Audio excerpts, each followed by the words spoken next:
깨져서 정말로 결실을 이루는, 주님이 기뻐하시는 100배, 60배, 30배의 열매를 가지는 사람이 되기를 소원합니다. 이 시간에 성령께서 우리의 마음을 주관하여 주셔서 이 말씀의 능력을, 살아 운동력을 가진 그 말씀, 골수를 쪼개는 그 말씀을 우리의 심령에 담으며 하나님의 말씀을 심는 귀한 말씀의 잔치가 될 수 있도록 이 시간 주님께서 인도하여 주시옵소서. 이 모든 말씀 우리 구주 예수님의 이름으로 기도드렸습니다. 아멘. 오늘 말씀은 이제 제목을 들을 귀 그러는데요, 오늘 본문을 말씀하신 그 내용 중에 귀 있는 자들은 들으라는 말씀을 하십니다. 이제 그 내용을 가지고 말씀을 나누려고 하는데요, 이야기를 하나 해드릴게요.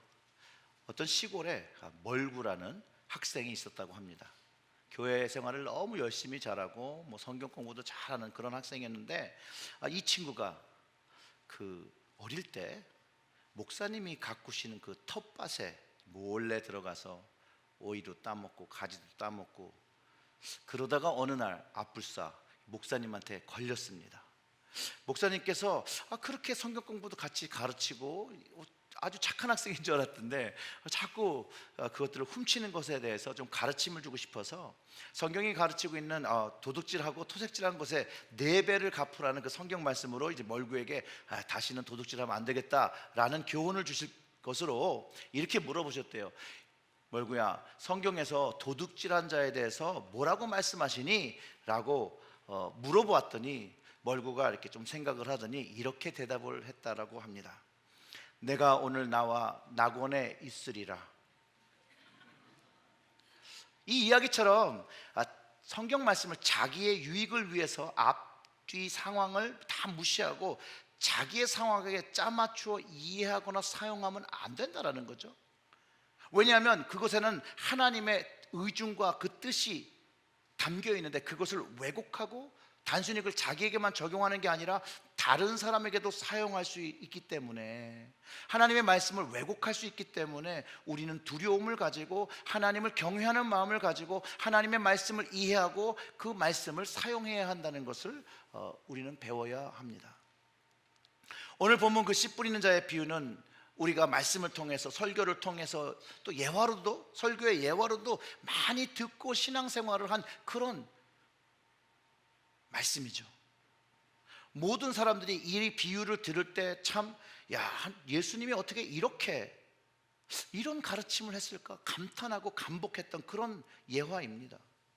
저는 그 이유가 그 주님의 능력이, 주님이 가진 그 말씀의 능력 때문이라고 생각을 하는데요, 오늘 본문 동일한 장에 3절부터 9절까지 하신 그 비유를 나중에 제자들만 따로 설명하신 내용입니다.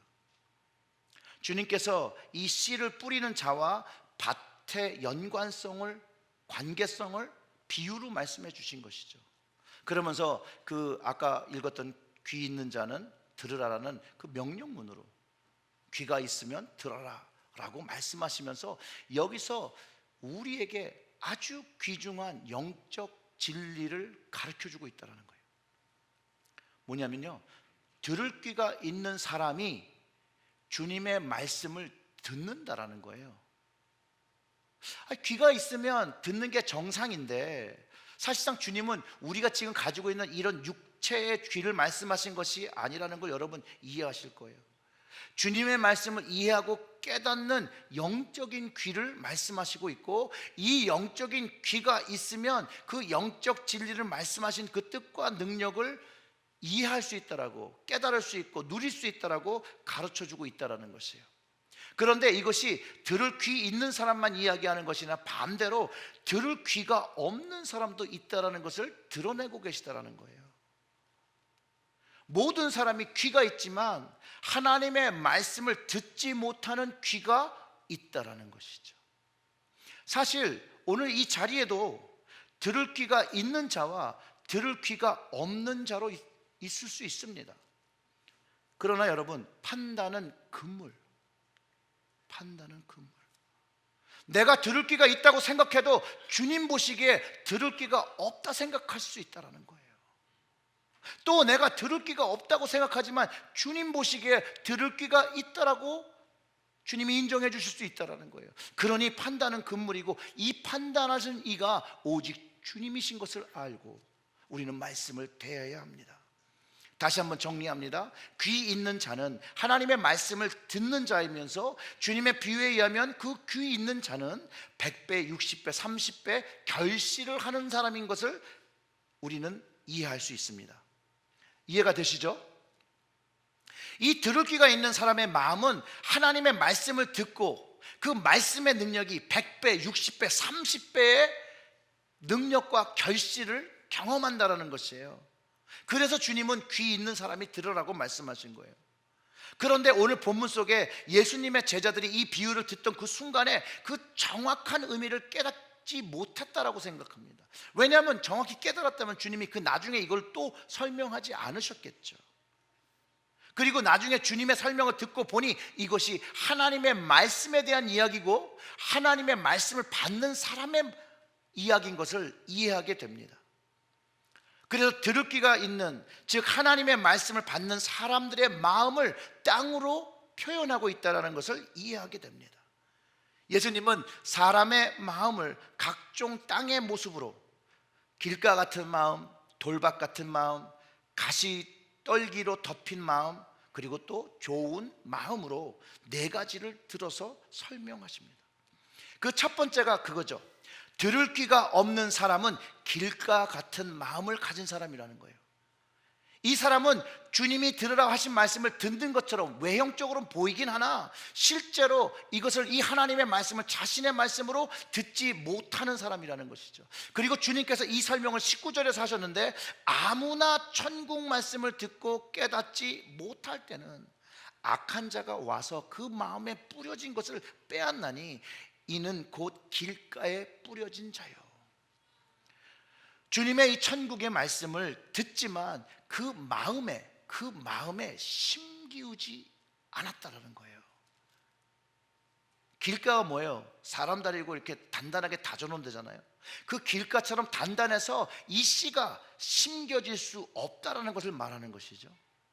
심겨지지 않았기 때문에 길가에 뿌려진 그 씨, 새가 와서 먹듯이 악한 자도 하나님의 말씀을 가져간다라는 영적 현상을 설명하고 있다는 거예요. 하나님의 말씀이 떨어져도 받아들일 수 없게 그 마음이 닫혀 있는 상태, 하나님의 말씀이 정말 한 개도 들어갈 수 없는 상태를 설명하죠. 하나님을 아직 모르는 사람이죠. 주님을 모르는 사람입니다. 그러나 여기에 여전히 하나님의 은혜가 있는 것은 그 마음이 닫혀 그 말씀을 받지 않는 사람에게도 하나님은 은혜의 말씀과 생명의 말씀을 여전히 주고 계시다는 것을 발견한다는 거예요. 왜 이런 결론에 이를 수 있냐면요, 보세요. 농부는요, 길가에다가 씨를 뿌릴까요? 안 뿌릴까요? 안 뿌립니다. 왜요? 거기는 씨가 뿌려져서 날 수가 없는 자리라는 거예요. 자, 이 비유에서 씨 뿌리는 자가 하나님이신데 그 하나님의 마음을 엿볼 수 있습니다. 씨가 살 수가 없고 필 수가 없는 그곳에 여전히 씨를 뿌리신다라는 거예요. 공평하신 하나님이죠. 자비하신 하나님, 그 사랑의 하나님의 모습이 길가에 그 씨를 뿌리는 그 하나님의 모습을 발견하게 됩니다. 그리고 보면 하나님은 악한 자에게도 선한 자에게도 동일한 비와 동일한 비를 주시는 것처럼 하나님의 은혜와 말씀과 생명의 능력을 계속해서 준다라는 것이죠. 다만 문제는 그것을 어떻게 받느냐의 문제라는 거예요. 하나님은 끊임없이 주신다라는 것이죠. 무한하신 하나님의 사랑과 은혜를 표현하는 것이죠. 다만 받는 자가 그것을 받아 심으며 결실할 수 있겠냐라는 그 질문을 던지고 있습니다. 결실을 하기 위해서, 그 씨를 받기 위해서는 마음이 열려야죠. 귓가가 열려야죠. 하나님을 향한 마음이 열릴 때 들을 귀도 열리며 말씀의 능력을 경험하기 시작한다는 거예요. 그 말씀의 능력을 경험한 사람이 두 번째 이야기예요. 들을 귀가 얇은 사람은 돌박 같은 마음을 가진 사람입니다. 두 번째 마음은 흙이 얇고 돌박 같은 마음. 이 비유에 예수님께서 하신 그 비유 5절을 보면요, 더러는 흙이 얕은 돌밭에 떨어짐에 흙이 깊지 아니하므로 곧 싹이 나왔다라고 설명하며 흙이 얇은 돌밭 같은 마음을 설명하는데, 그 설명은 20절과 21절에 이렇게 설명하고 있어요. 돌밭에 뿌려졌다는 것은 말씀을 듣고 즉시 기쁨으로 받되 그 속에 뿌리가 없어 잠시 견디다가 말씀으로 말미암아 환난이나 박해가 일어날 때 곧 넘어지는 자라는 것이에요. 여기에는요, 말씀의 씨가 어떻게 돼요? 싹이 나는 거예요. 싹이 나는 거예요. 즉 들을 귀가 열려 있다, 안 열려 있다? 들을 귀가 열려 있는 거예요. 그렇지만 하나님을 아는 그 지식과 믿음이 아주 빈약하다라는 것이죠. 그 마음의 흙이 얇아서 뿌리가 깊게 내리지 못하고 연약할 수밖에 없는 사람을 설명하고 있다는 거예요. 그렇기 때문에 어려움이 찾아오고 환난이나 핍박이 일어날 때 넘어지는 사람들이 되어진다는 거예요. 그걸 주님께서 가르쳐 주는 거죠. 우리의 표현으로 하면 시험에 든다라고 할 수 있죠. 하지만 여전히 은혜를 받는 사람입니다. 다만 주변 환경 요소로 그 받은 은혜와 말씀을 잃어버리거나 그것으로 인해서 넘어지는 사람이라는 거 예수님께서 가르쳐 주시는 것이죠. 그러면 이 사람의 문제는, 진짜 문제는 뭐예요? 얇은 흙일까요? 아니면 그 안에 담긴 돌일까요? 뭘까요? 얇은 흙일까요? 안에 찬 돌일까요? 성경은 하나님의 말씀이 뿌리 내리지 못하게 하고 있는 그 막고 있는 그 마음의 돌이라고 예수님은 말씀하십니다. 그리고 이 돌이 한 개 들어가 있는 게 아니라 많이 있는 거예요. 그래서 영어 성경으로 뭐라고 표현하냐면 stony place라고, 자갈밭이죠. 돌들이 많은 거. 하나님의 말씀이 잘 뿌리를 내리지 못하고 잘 성장하지 못하고 방해하는 이 마음속에 찬 돌들, 도대체 이 돌들이 뭘까요, 여러분? 여러분들 뭐라고 생각하십니까? 마음에 이런 돌들이 있어서 하나님의 말씀이 내 인생에 뿌리 내리지 못하게 있는데, 그럼 그 돌들이 뭐냐는 거죠. 돌들이. 저는 하나님의 말씀을 심기우지 못하게 하는 모든 것의 정체는 첫 번째, 상처일 수 있고 우리의 죄입니다. 마음의 상처가 깊이 있어 박힌 돌과 같이 하나님의 말씀이 들어올 때 자리를, 그 뿌리를 못 내리게 하는 것이 바로 상처의 돌이라고 말할 수 있죠. 물론 그 마음이 하나님의 은혜를 사모합니다. 하나님의 말씀을 사모합니다. 그러나 그 상처에 있는 돌들로 인해서 그것이 해결되지 않으면 여전히 하나님의 말씀이 뿌리 내리지 못하고 시험이 올 때 넘어지는 인생이 되어진다라고 주님께서 가르쳐 주시는 것이죠. 근데 한번 이렇게 생각해 보세요. 마음에 돌들을 가지고 살면 얼마나 아픔을 느끼며 살아가겠어요. 그렇죠? 제가 참고로 쓸개가 없습니다.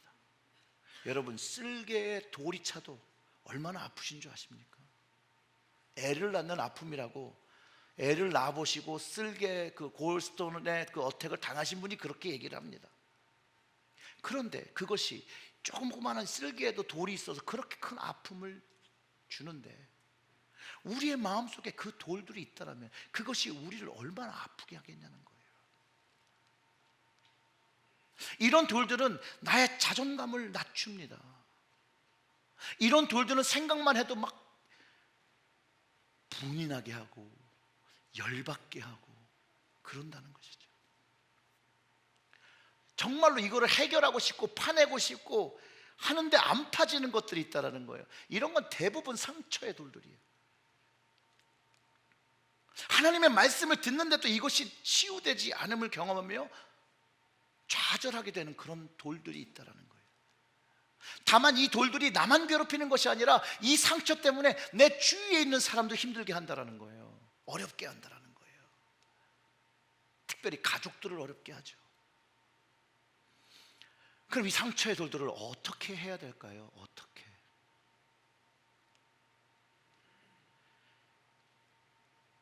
참 어렵습니다. 저도 그런 상처의 돌이 있고요. 또 그 상처의 돌이 인해서 아팠던 적도 있고요.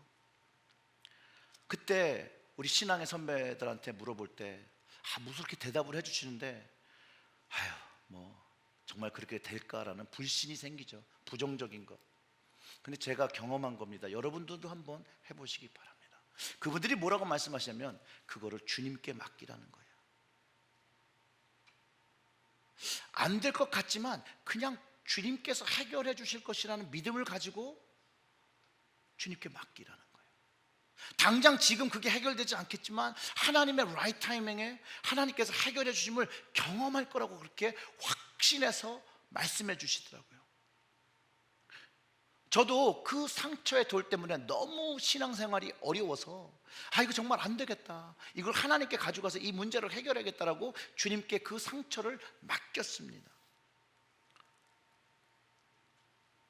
근데 어느 날 갑자기 시간이 좀 지났죠. 어느 날 갑자기 내 안에 있던 그 상처의 돌이 사라진 것을 확인할 수 있었다는 거예요. 그리고 도대체 왜 그런 걸로 내가 아파했지? 라고 할 정도로 그 상처의 기억이 사라져버린, 치유함을 받은 그런 상태가 되었다는 거예요. 여호와 하나님은 치료의 하나님이십니다. 그분께 그냥 맡기십시오. 그리고 여러분들도 동일한 경험하시기를 주님의 이름으로 축원합니다. 그 다음에 우리 마음속에 박힌 돌이 있는데 이거는 죄. 하나님과 틀어진 관계로 생기는 돌들이 많이 있죠. 근데 근본적인 돌이 뭐냐? 하나님을 사랑한다라고 말하지만 삶이 그렇지 않다라는 거에서 오는 돌들이 있습니다. 여전히 하나님보다 사랑하는 것들이 있을 때 그것이 돌이 되어진다는 것이죠. 거짓말이죠. 그죠? 사실은 입술로는 하나님을 사랑하고 우선이라고 하는데 실제는 먼저 내 생각하고 하나님보다 더 생각하는 것들이 많고 또 하나님을 향한 그 작은 완고함들을 가지고 살아가죠. 불순종을 가지고 살아가죠. 주님께서 사랑하라는 것을 사랑하지 못하고 용서하라는 것을 용서하지 못하고 끊임없이 내 마음속에서 일어나는 그 죄들이 우리의 마음의 그 밭을 가득가득 채우고 있다는 거예요. 근데 우리는 알죠. 들을 귀가 있는 사람들은 이제 압니다. 이거를 빼내야 되는데 어떻게 해야 될까요? 여러분 다 아실 수 있고 마음속에 드는 단어가 떠오르죠. 그건 회개입니다. 성경이 가르쳐 주는 거예요. 마음의 밭을 일구려면 밭을 일구는 것처럼 밭에도 이 밭을 만들려면 경작하려면 곡괭이나 삽 같은 걸로 파내고 돌을 파내야 되는 것처럼 우리 마음속에 있는 그 돌들, 먼저 그 돌들을 깨닫고 인식하고 그거를 빼내려는 마음을 갖는 것, 여러분 이게 바로 하나님의 은혜예요. 바로 그게 하나님이에요. 내 마음속에 이게 돌들이 사라졌으면, 없어졌으면 그 바람을 가지는 것이, 그것이 현재 하나님의 말씀의 씨가 뿌리를 살짝 내리고 있다는 거예요. 그 하나님의 말씀의 씨가 뿌리를 내리고 있기 때문에 죄를 깨닫는 거고요, 이 돌들이 하나님의 뜻을 거스르고 있다는 것을, 마음의 부담감을 느끼는 것이 바로 그 조금 그 뿌리를 내린 그 얕은 그 돌밭에 있는 그 뿌리를 내린 것 때문에 하나님의 뜻을 알고 하나님의 은혜를 아는 것이라는 거예요. 그리고 이것을 죄로 고백하고 죄를 끊어내기 위해서 살려고 바꾸는 것, 밭을 가는 것, 바로 그게 회개의 삶이라는 것이죠.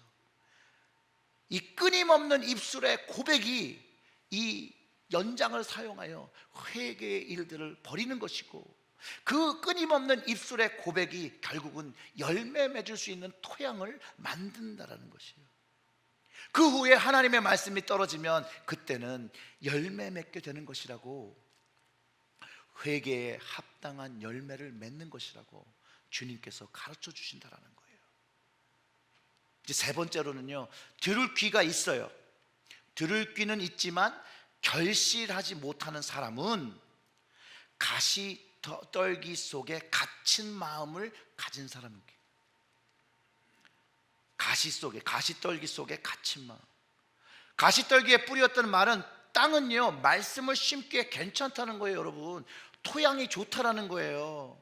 들을 귀가 있다라는 것이에요. 다만 외적 환경이 현재 문제라는 거예요. 외적 환경이 그 마음에 부정적인 영향과 결과를 맺고 있다라는 것이에요. 땅을 가로막고 있어서 열매가 자랄 수 없다라는 것을, 그 상황을 설명하는 것이죠. 22절의 말씀이 가시떨기에 뿌려졌다는 것은 말씀을 들으나 세상의 염려와 재물의 유혹에 말씀이 막혀 결실하지 못하는 자라고 가르쳐주고 있었는 거예요. 자, 말씀을 받았습니다. 말씀을 듣고 자라날 수 있는 토양이 있습니다. 말씀이 싹이 나고 줄기를 나고 하는데 더 자라야 열매를 맺는데 막고 있는 것이 있다라는 것이에요. 세상의 염려와 재리의 유혹이 하나님의 말씀을 막아 결실하지 못하게 한다라고 예수님이 가르쳐 주시죠. 세상의 염려, 믿는 자로 살아갈 때 겪는 두려움일 수 있습니다. 믿는 자로 살 때 세상 속에서 불이익을 당하는 시대에 더욱더 움츠러들 수 있죠. 사실 우리가 살아가는 세대가 그럴 수 있습니다.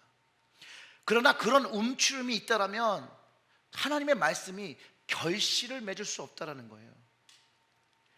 그 세상의 염려와 세상의 유혹과 재리의 유혹이 믿는 자의 성장을 막고 있다는 것을 우리가 이해하고 깨닫고, 그리고 그것을 없앨 수 있는, 해결할 수 있는 것들을 선택해야 된다는 것을 가르쳐 주죠. 그럴 때 예수님이 제자들에게 하신 말씀이 있어요. 마태복음 6장 24절에 이렇게 말씀하십니다. 한 사람이 두 주인을 섬기지 못할 것이니 혹은 이를 미워하고 저를 사랑하거나 혹 이를 중히 여기고 저를 경히 여김이라. 너희가 하나님과 재물을 겸하여 섬기지 못하느니라. 결국은 오늘 비유를 통해서 말하는 주님의 말씀은 너희가 하나님과 세상과 재물을 겸하여 섬기지 못한다는 말씀을 다른 방법으로 다른 곳에서 말씀하신 것이죠. 그렇기 때문에 이 세상의 염려와 재물의 유혹을 어떻게 해요? 걷어내야 된다는 거예요. 걷어내는 거. 걷어내고 하나님과 나의 관계 속에서 성장할 수 있는 좋은 적합한 환경을 만들어내는 것이라고 말하고 있다는 것이에요. 하늘의 하나님을 바라보고 하나님께서 주시는 그것이 말씀의 씨가 섬기고 그것이 잘 자랄 수 있도록 비와 햇빛이 필요한 것처럼 그 비와 햇빛을 가로막고 있는 것들을 사그리 뜯어내야 한다는 것을 얘기하는 것이죠.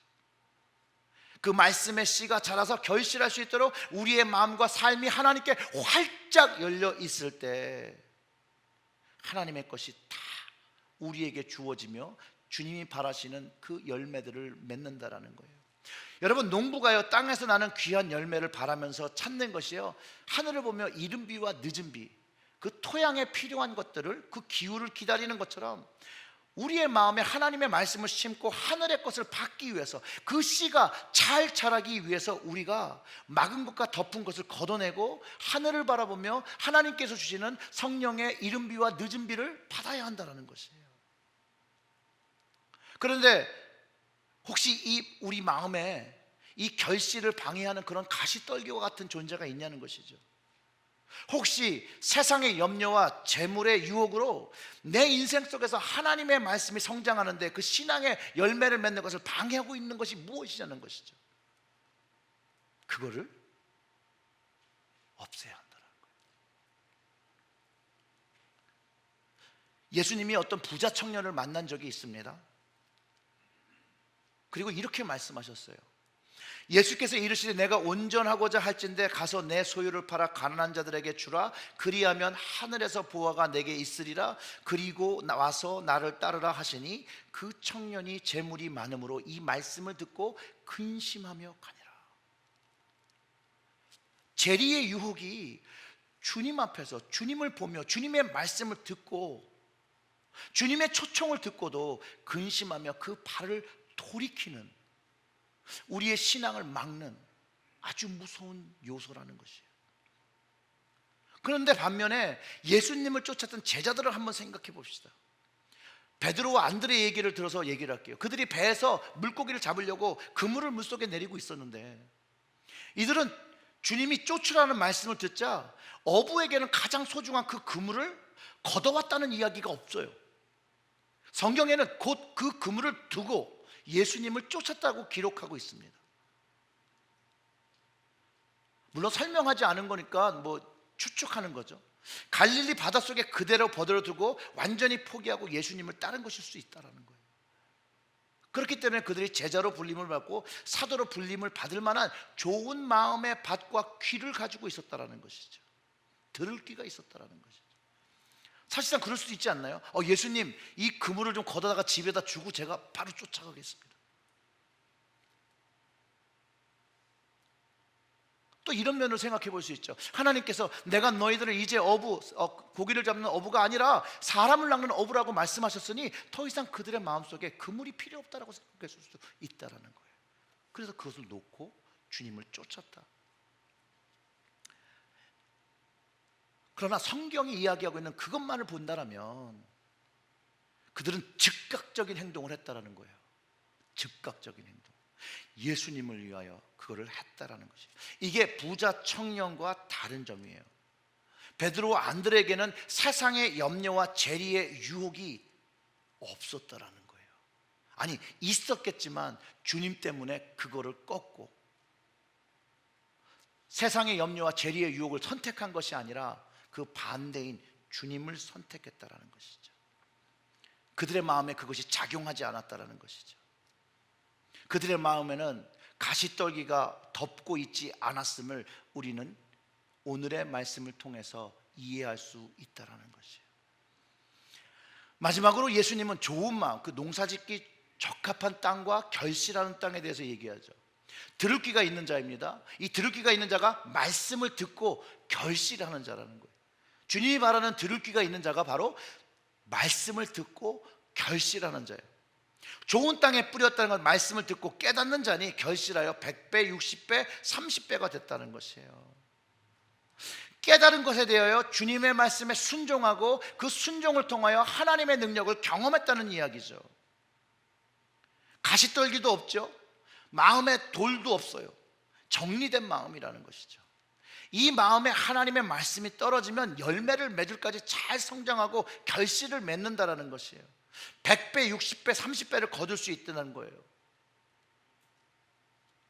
근데 여러분, 동일하게 깨달은 자예요. 100배를 거둔 사람도 60배를 거둔 사람도 30배를 거둔 사람도 동일하게 깨닫고 동일하게 순종하고 동일하게 결실한 자라는 거예요. 결실의 수는 별로 중요한 게 아니에요. 열매를 맺었느냐, 주님이 기뻐하시는 열매를 맺었느냐를 우리는 알고 우리의 삶에 오늘 질문해 봐야 돼요. 정말로 나의 삶은, 우리의 삶은 열매, 주님이 기뻐하시는 열매를 맺은 삶인가? 우리가 열매를 갈망하는 사람입니다. 하나님의 풍성한 열매를 갖기를 소망하는 사람들입니다. 그래서 참 어렵죠. 근데 여기서 우리가 중요한 사실 하나를 깨달아야 되는 것이 무엇이냐면, 우리 주변에는 우리가 열매 맺지 못하게 하는 악한 자가 있다는 걸 주님은 이 비유로 설명하면서 가르쳐 주셨다는 거예요. 이 악한 자는 우리에게 하나님의 말씀이 뿌리내리지 못하게 훔쳐가는 자이기도 하고 우리 마음의 밭에 자갈을, 돌을 넣어주는 자이기도 하다는 거예요. 우리가 자갈을 빼내고 싹을 피고 조금 성장하고 있을 때 가시떨기나무를 주어서 우리가 결실하지 못하게 하는 악한 자가 우리 주변에 있다라는 거예요. 이 그를 성경은 우는 사자와 같이 쫓아다닌다라고 얘기하는 것이죠.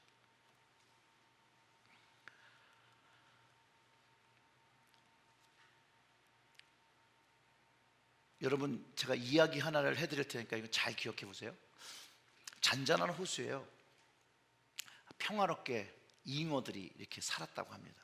근데 어느 날 거기에 메기가 하나 들어왔대요. 어떻게 됐을까요? 잉어가 난리 나겠죠? 살아남으려고 막 안간 힘을 쓰면서 도망 다녔어야 될 거예요. 여러분, 혹시 이런 말을 들어보신 적이 있습니까? 어쭈구리? 어쭈구리? 이런 말 못 들어보셨어요? 실제로 이 어쭈구리는 어주구리, 물고기가 걸어서 구리를 간다는 말입니다. 어떤 이야기냐면 그 연못 속에 이 잉어 안에 이 메기가 들어가니까 막 잉어가 막 도망 다니는데 도망 다녀도 도망 다닐 수가 없는 거예요. 그래서 물고기로서 초능력을 발휘한다는 내용입니다. 연못을 튀어나와서 사람처럼 걸어서 구리라 도망갔다는 그런 이야기예요. 그래서 그 도망가는 물고기를 보며 쫓아가던 농부가 그 물고기 보면서 이렇게 하는 거라죠. 어주구리. 그게 말이 바뀌어서 어쭈구리 이렇게 된 거예요.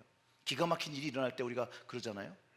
이 맥이란 놈 때문에 이 초능력은 아니고 초인적인이 아니 초어적인 그 능력을 발휘했던 잉어처럼 혹시 저와 여러분들이 맥이 같은 이 사단 때문에 생명의 근원된 그 주님 안에 있어야 하는데 그 생명의 근원된 주님으로부터 이 사단이라는 이 악한 자 때문에 멀리 도망가고 있지는 않은지 우리의 모습을 좀 돌아봐야 한다는 것이에요.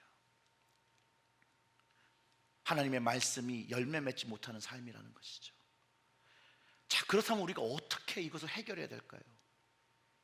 에베소 6장 12절은요 분명히 우리의 환경을 가르쳐주고 있습니다. 우리의 씨름은 혈과 육을 상대하는 것이 아니요 통치자들과 권세자들과 이 어둠의 세상의 주관자들과 하늘에 있는 악한 영을 상대함이라고 분명하게 가르쳐주고 있다는 거예요. 예수님도 시험을 당했고 예수님도 이 시험을 받으셨습니다. 예수님을 시험한 사단이요 삶의 문제로, 능력의 문제로, 돈과 재물과 영광의 문제로 예수님을 시험했는데 예수님께서 이 사단을 물리치셨다니까요. 거기서 우리는 해법을 찾아내야 합니다. 사단을 이겼던 그 주님의 방법이 바로 말씀이었다는 거예요. 사단을 물리칠 수 있는 말씀이 우리 안에 심기고 열매를 맺으면 우리가 승리를 얻는다라는 거예요. 그 승리를 얻는 것을 사단이 알기 때문에 더 적극적으로 우리의 마음에 말씀이 심기고 열매 맺는 것들을 방해한다는 거죠. 그때 에베소서 16장 17절의 말씀처럼 성령의 검, 하나님의 말씀을 가지라고 하죠. 성령의 검이 하나님의 말씀이죠. 즉 말씀과 성령이 함께 있어야 되는 거예요. 예수님이 광야에 나가서 시험 받을 때도 성령에 이끌리셔서 성령의 능력을 힘입어 성령의 도우심으로 이긴 것을 알 수 있어요. 이 동일하신 성령님은 우리가 사단을 이길 때 함께 하시고 도우신다라는 거예요. 이 성령님께서 우리의 마음을 새롭게 하신다라는 거예요. 에스겔서 36장 26절과 27절의 말씀을 보면요 이렇습니다. 또 새 영을 너희 속에 두고 새 마음을 너희에게 주되 너희 육신에서 굳은 마음을 제거하고 부드러운 마음을 줄 것이며 또 내 영을 너희 속에 두어 너희로 내 율례를 행하게 하리니 너희가 내 규례를 지켜 행할지라. 성령의 도우심이 있어야 우리는 온전한 땅과 결실하는 땅이 되어지는 것을 이해하기 시작합니다. 농사를 위해 물이 필요한 것처럼 성령을 요한복음에서 생수라고, 그 생수의 강이라고 표현하듯이 하나님의 말씀이 우리 안에 심겨지고 열매를 맺기 위해서는 성령의 이 비가 필요하고 도우심이 필요하고 동행하심이 전적으로 필요하다는 것이에요. 에스겔서에서 말하는 그 새 영이 우리 안에 거하면 우리에게 새로운 마음과 그 굳은 마음, the heart of stone이라고 표현하고 있어요. 그 돌을 부드러운 옥토가 되게 한다는 거예요. 좋은 땅이 되게 한다는 거예요. 그래서 우리는 성령을 구해야 하는 거예요. 농부가 결실을 위해서 이른 비와 늦은 비를 구하듯이 우리도 마음에 그 말씀을 두고 결실하기 위해서는 성령을 구해야 한다는 거예요. 들을 귀가 있는 자는 성령을 구하며 기도하며 말씀을 품는 자입니다. 다시 정리하면 이렇습니다. 주님의 말씀을 기억하며 들을 귀가 있는 자로서 결실하는 그리스도인들이 되기 위해서 성령을 구해야 된다는 거예요. 그것을 위해서 우리의 삶 속에서 실천을 해야 되는데 그것이 첫째로 이겁니다. 하나님의 말씀, 성경을 매일 읽으셔야 한다는 거예요. 성령을 의지하면서 이 말씀을 읽어야 되는 것이에요. 성령을 의지하며 이 말씀을 마음에 담고 말씀에 싹이 나고 자라고 그 다음에 악한 자가 오는 것을 물리치며 성령의 비를 구하며 이것이 잘 자라 가시떨기를 거두어내면서 그것을 뚫고 성장하는 성령의 능력을 구할 때 주님이 기뻐하시는 결실을 거두게 된다는 것이에요. 그리고 그 말씀을 읽고 그것이 나에게 주시는 말씀이 오면 그 말씀을 내 삶 속에 적용하고 순종해야 한다는 것이에요. 적용이란 예를 들면 이런 거죠. 재물의 유혹이 나를 시험할 때가 있습니다. 그럴 때 예수 그리스도를 기억하는 것이에요. 예수 그리스도를 선포하는 것이에요. 그리고 그 재물의 유혹을 떨치는 것이에요. 떨칠 수 없으면 그 자리, 그 유혹의 자리를 떠나는 것이에요. 성경에는요 참 하지 말라는 이야기가 많습니다.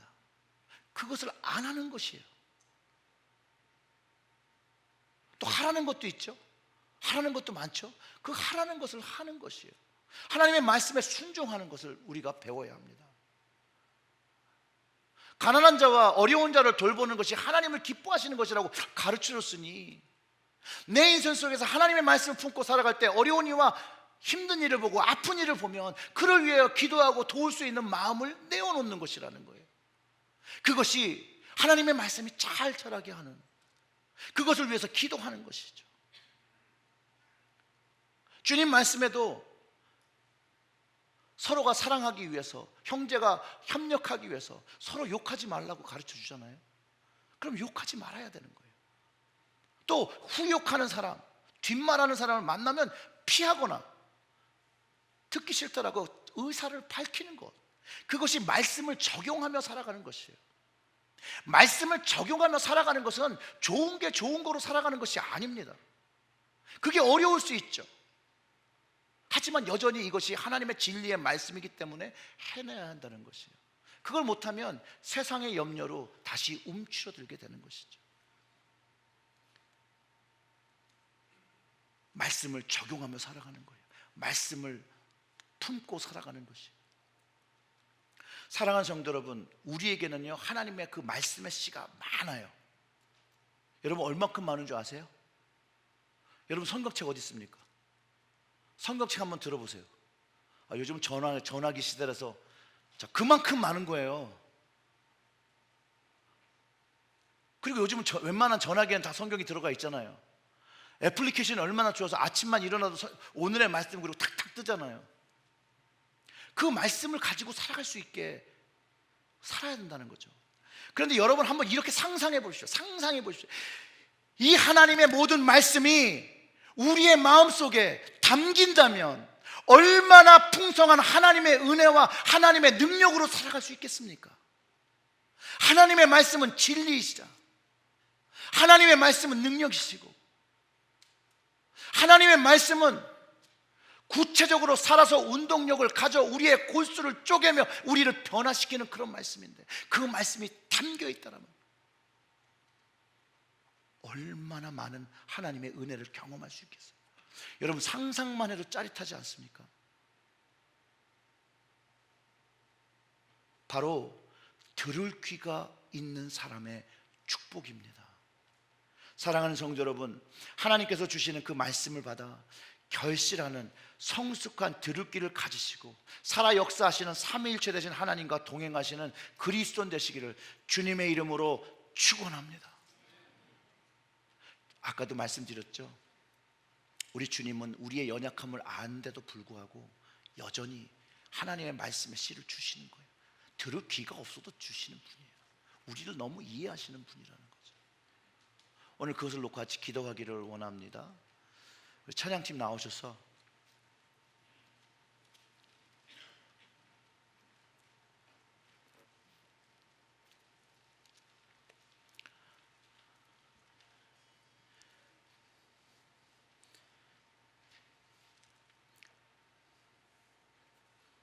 마지막 찬양 좀 띄워주세요.